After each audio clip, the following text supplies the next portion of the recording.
ଓଡ଼ିଶା ସରକାରଙ୍କ ଉଚ୍ଚଶିକ୍ଷା ବିଭାଗ ରାଜ୍ୟର ସମସ୍ତ ସରକାରୀ ଓ ସରକାରୀ ସହାୟତା ପ୍ରାପ୍ତ ମହାବିଦ୍ୟାଳୟର ପ୍ରିନ୍ସିପାଲ ତଥା ଶିକ୍ଷକ ଓ ଅଣଶିକ୍ଷକ କର୍ମଚାରୀଙ୍କୁ 7 ଘଣ୍ଟିଆ କର୍ତ୍ତବ୍ୟ ନିୟମକୁ କଡ଼ାକଡ଼ି ମାନିବାକୁ ନିର୍ଦ୍ଦେଶ ଦେଇଛି। ଏ ସମ୍ପର୍କରେ ଆଞ୍ଚଳିକ ଶିକ୍ଷା ନିର୍ଦ୍ଦେଶକ ଗତ ସୋମବାର ରାଜ୍ୟର ସମସ୍ତ ମହାବିଦ୍ୟାଳୟ ପ୍ରିନ୍ସିପାଲଙ୍କୁ ଏକ ଚିଠି ଲେଖିଛନ୍ତି ଏବଂ ଚିଠିରେ ଉଲ୍ଲେଖ କରାଯାଇଛି ଯେ 7 ଘଣ୍ଟିଆ କର୍ତ୍ତବ୍ୟ ନିୟମ ଉଲ୍ଲଂଘନ ଅନେକ ଘଟଣାର ସମ୍ମୁଖୀନ ଆସିବ। ଏହା ସହ ମହାବିଦ୍ୟାଳୟରେ ଶିକ୍ଷକ ଓ ଅଣଶିକ୍ଷକ କର୍ମଚାରୀ ପାଇଁ ବାଧ୍ୟତାମୂଳକ ବାୟୋମେଟ୍ରିକ ହାଜିରା ବ୍ୟବସ୍ଥା ମଧ୍ୟ ଅନିୟମିତତା ଭାବରେ ଦେଖିବାକୁ ମିଳିଛି। ଆଞ୍ଚଳିକ ଶିକ୍ଷା ନିର୍ଦ୍ଦେଶକ ଉଲ୍ଲେଖ କରିଛନ୍ତି ଯେ କେତେକ ପ୍ରିନ୍ସିପାଲ ନିଜେ ଏହି ନିୟମ ଉଲ୍ଲଂଘନ କରିଛନ୍ତି ଏବଂ ଅନ୍ୟ କର୍ମଚାରୀଙ୍କ ସମାନ କାର୍ଯ୍ୟ ପାଇଁ କଡ଼ା ମନୋଭାବ ଗ୍ରହଣ କରୁଛନ୍ତି। ଚିଠି ଅନୁସାରେ କେତେକ ପ୍ରିନ୍ସିପାଲ ଓ କର୍ମଚାରୀ ଉପଯୁକ୍ତ କର୍ତ୍ତବ୍ୟଠାରୁ ସୂଚନା ଦେଇ ମହାବିଦ୍ୟାଳୟ ଅନୁପସ୍ଥିତ ରହୁଥିବାର ସୂଚନା ଆସିଛି। ଚାଲନ୍ତୁ ନଜର ପକାଇବା ପରବର୍ତ୍ତୀ ଖବର ଉପରେ। 11 ତାରିଖରେ ଓଡ଼ିଶା ଆସିବେ ରାହୁଲ ଗାନ୍ଧୀ।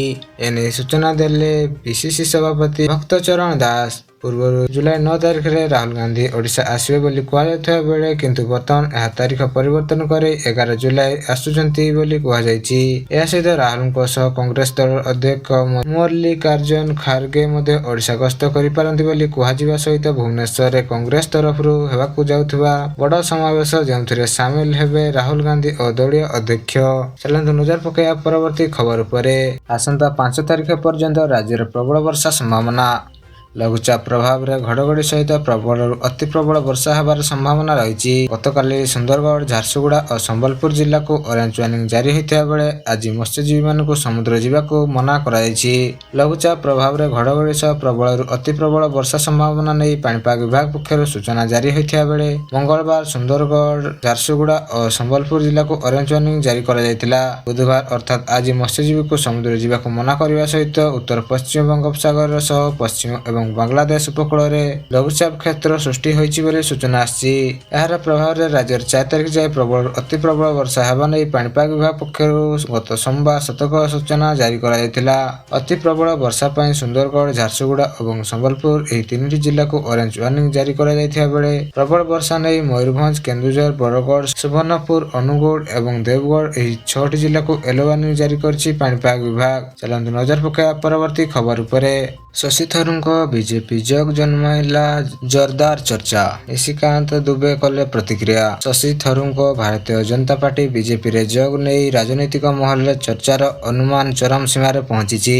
ଏହି ମାମଲାକୁ ନେଇ ବିଜେପି ସମ୍ପାଦକ ନିଶିକାନ୍ତ ଦୁବେ ଏକ ସାକ୍ଷାତକାର କହିଛନ୍ତି ଯେ ମୁଁ ଏ ବିଷୟରେ କିଛି କହିପାରିବି ନାହିଁ। ମୋର ତାଙ୍କ ସହ କୌଣସି ବ୍ୟକ୍ତିଗତ ଆଲୋଚନା ହୋଇନଥିବା ବେଳେ ଥରୁରଙ୍କ ସହିତ କମିଟିରେ ଝଗଡ଼ା ଥିବା ବୋଲି ଦୁବେ କହିଛନ୍ତି। ପେଗାସିସ୍ ବିବାଦ ନେଇ ଥରୁରଙ୍କୁ କମିଟିରୁ ରାଜନୈତିକ ମଞ୍ଚରେ ପରିଣତ କରିଥିବେ ବୋଲି ଅଭିଯୋଗ ପରେ ମୋଦି ଥରୁରର ଫଟୋ ନେଇ ସ୍ପଷ୍ଟୀକରଣ କୌଣସି ବ୍ୟକ୍ତିଗତ ଆଲୋଚନା ହୋଇନଥିବା ସୂଚନା ଦେଇଛନ୍ତି।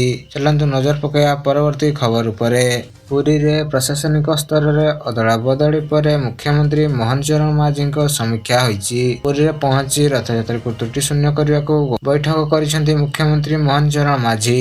ଉଚ୍ଚସ୍ତରୀୟ ସମୀକ୍ଷା ବୈଠକରେ ଗଠନମୂଳକ ନିଷ୍ପତ୍ତି ଉପରେ ଜୋର ଦେଇଥିବା ଜଣାପଡ଼ିଛି। ସମୀକ୍ଷା ପରେ ମୁଖ୍ୟମନ୍ତ୍ରୀ କହିଛନ୍ତି ଯେ ଆମ ଆଗରେ ବାହୁଡ଼ା ଯାତ୍ରା ଏବଂ ସୁନାବେଶ ଓ ନୀଳାଦ୍ରି ବିଜେ ଭଳି ବଡ଼ ଯାତ୍ରାର ପରିଚାଳନା ପାଇଁ ଚ୍ୟାଲେଞ୍ଜ ରହିଛି। ଏହି 3 ଯାତ୍ରାରେ ଶ୍ରଦ୍ଧାଳୁମାନଙ୍କ ପ୍ରବଳ ସମାଗମ ହେବାକୁ ଥିବାବେଳେ ଟ୍ରାଫିକ୍ ସମସ୍ୟା ସୃଷ୍ଟି ହୋଇପାରେ। କିନ୍ତୁ ଟ୍ରାଫିକ୍ର ସୁପରିଚାଳନା ପାଇଁ ଆଲୋଚନା ହୋଇଛି ଏବଂ ଆଗାମୀ ଦିନରେ ଆୟୋଜନ ହେବାକୁ ଥିବା ମହାପ୍ରଭୁଙ୍କ ଯାତ୍ରା ପାଇଁ ଶ୍ରୀକ୍ଷେତ୍ରରେ ପ୍ରବଳ ଭିଡ଼ ହେବ। କିନ୍ତୁ ଭିତର ସଫଳତା ପାଇଁ ପ୍ରସ୍ତୁତି ଆରମ୍ଭ ହୋଇଥିବା ବେଳେ ଟ୍ରାଫିକ୍ ପରିଚାଳନା ପାଇଁ ମଧ୍ୟ ଆଲୋଚନା ହୋଇଛି ବୋଲି ସୂଚନା ଦିଆଯାଇଛି।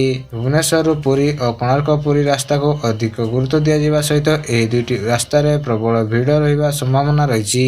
ଏଥର ଭିଡ଼କୁ ପରିଚାଳନା ପାଇଁ ପ୍ରସ୍ତୁତି ଜୋରସୋର ଚାଲିଥିବା ବେଳେ ରଥଯାତ୍ରାକୁ ସଫଳ ପରିଚାଳନା କରିବା ଭଳି ଅଧିକାରୀଙ୍କୁ ଦାୟିତ୍ୱ ଦିଆଯାଇଛି ବୋଲି ସୂଚନା ଦେଇଛନ୍ତି ମୁଖ୍ୟମନ୍ତ୍ରୀ। ଚାଲନ୍ତୁ ନଜର ପକାଇବା ପରବର୍ତ୍ତୀ ଖବର ଉପରେ। ବିଏମ୍ସି ଅଫିସର ଉପରେ ଆକ୍ରମଣ ପ୍ରତିବାଦରେ 8 ଜିଲ୍ଲାର ଓଏଏସ୍ ଓଆର୍ଏସ୍ ଅଧିକାରୀଙ୍କୁ ଅନିର୍ଦ୍ଦିଷ୍ଟ କାଳ ପାଇଁ ଛୁଟିରେ ଯାଇଛନ୍ତି। ଭୁବନେଶ୍ୱର ମହାନଗର ନିଗମ ବିଏମ୍ସି ଅତିରିକ୍ତ କମିଶନର ରତ୍ନାକର ସାହୁଙ୍କ ଉପରେ ହୋଇଥିବା ଆକ୍ରମଣର ପ୍ରତିବାଦରେ ଓଡ଼ିଶାର 8 ଜିଲ୍ଲା କଟକ, ଜଗତସିଂହପୁର, ଭଦ୍ରକ, ରାୟଗଡ଼ା, ଦେବଗଡ଼, ସୁବର୍ଣ୍ଣପୁର, ବାଲେଶ୍ୱର ଓ ଗଞ୍ଜାମର ଓଏଏସ୍ ଓ ଓଆର୍ଏସ୍ ଅଧିକାରୀମାନେ ଅନିର୍ଦ୍ଦିଷ୍ଟ କାଳ ପାଇଁ ଛୁଟିରେ ଗଲେ। ବିଏମ୍ସି ଅଫିସର ଗତ ସୋମବାର ବିଏମ୍ସି କାର୍ଯ୍ୟାଳୟରେ ଅତିରିକ୍ତ କମିଶନରଙ୍କୁ ମାଡ଼ ମାରିଥିଲେ କିଛି ଦୁର୍ବୃତ୍ତ। ଏହା ସହିତ ଏହି ଘଟଣା ସମ୍ପର୍କରେ 5 ଜଣ ବିଜେପି କର୍ପୋରେଟର ଅପରୂପ ନାରାୟଣ, ରଶ୍ମି ମହାପାତ୍ର, ଦେବାଶିଷ ପ୍ରଧାନ, ସଚ୍ଚିଦାନନ୍ଦ ସ୍ୱାଇଁ, ସଞ୍ଜୀବ ମିଶ୍ର ଓ ସଞ୍ଜୀବ ମିଶ୍ରକୁ ଦଳକୁ ନିଲମ୍ବିତ କରାଯିବା ସହିତ ଘଟଣାରେ ଜଡ଼ିତ ଅଭିଯୁକ୍ତମାନଙ୍କୁ ଜାଣିଥିବା କଥା ଦେଖାଇ ସେ କହିଛନ୍ତି ଯେ ମୁଁ ପଚାରିବାରୁ ମୋତେ ଖରାପ ବ୍ୟବହାର କରିଛନ୍ତି। ସେ ଏହି ଅଭିଯୋଗ କରିଛନ୍ତି ଯେ ଅଫିସର ଜାତି ବିଷୟ ଅପମାନର ବ୍ୟବହାର କରିବାକୁ ଚାହୁଁଥିଲେ।